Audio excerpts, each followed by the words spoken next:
Hey guys, let's prepare super easy, moist and juicy Sooji ka halwa, also known as Semolina halwa.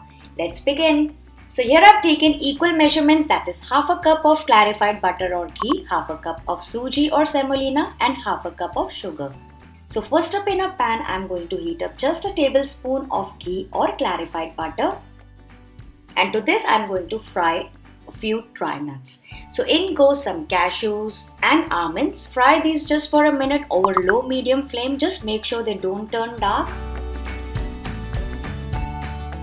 And when you see they're fried enough, lastly I'm adding some pistachios and some raisins, as these nuts doesn't take much time to cook. So you can see the raisins have swollen a bit.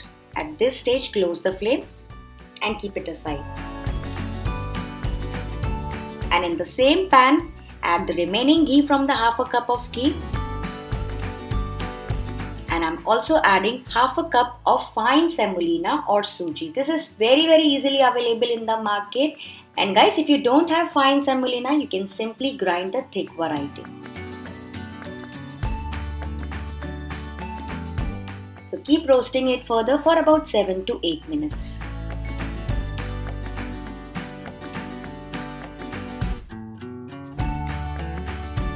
After about 2 to 3 minutes, I'm adding a tablespoon of gram flour or besan along with a tablespoon of wheat flour or atta, and again roast it further. These two ingredients will help in binding and also will give a nice earthy flavor to the halwa. So guys, usually it's prepared in a very traditional way, like the suji is roasted separately and the sugar syrup is done separately. But today I've made this process very easy for you by preparing everything in just one pan without any hustles, efforts or sugar syrup, which you can easily replicate even if you are attempting for the first time, and especially for this Navratri festival in India. So after about 6 minutes, you can see the semolina has roasted well. It has swollen up a bit. Continue roasting it for 2 to 3 more minutes.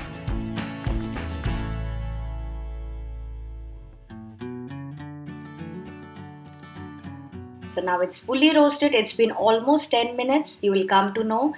You can see some clarified butter or ghee floating on top. And when you see from close, there's some froth coming on top. That means it's the sign of doneness. At this stage, we are going to add in water. So water you have to add 1:3 ratio. That is, for half a cup of semolina, we are adding 1.5 cups of water. And guys, this ratio is very important. After adding water, mix and cook on medium flame for about 2 minutes.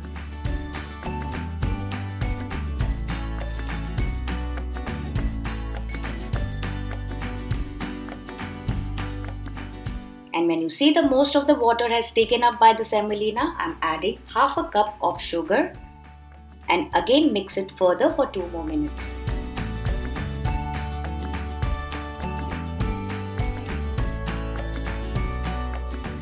The sugar is completely dissolved. Cover it with a lid and let it cook on lowest flame for about 3 to 4 minutes. Let's remove the lid and check. Guys, you can see the halwa has turned so nice and soft. It has swollen also. At this stage, we are going to add in some cardamom, the earlier fried nuts, and some saffron water. If you want, you can also use some saffron milk. That is about 2 to 3 tablespoons. Cook it for 1 more minute, but do not make it very dry. Normally what I do, I keep this halwa very moist initially because this halwa tends to set up once it cools down. So keep cooking it for 1 more minute. You can see the color. You can adjust the color as you like. If you want, you can skip the saffron also. And usually in India, this halwa is prepared especially during Ashtami. So that's it guys. It's almost done. Do not turn it very dry. The only thing you have to keep in mind is the ratio of the water and the semolina, that is 1:3, and there is no other rocket science for making this perfect Suji halwa. Even you can prepare this with perfect measurements and it's a no-fail recipe.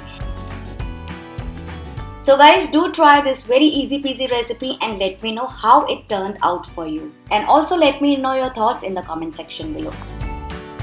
I'll see you soon with another next one. Bye bye.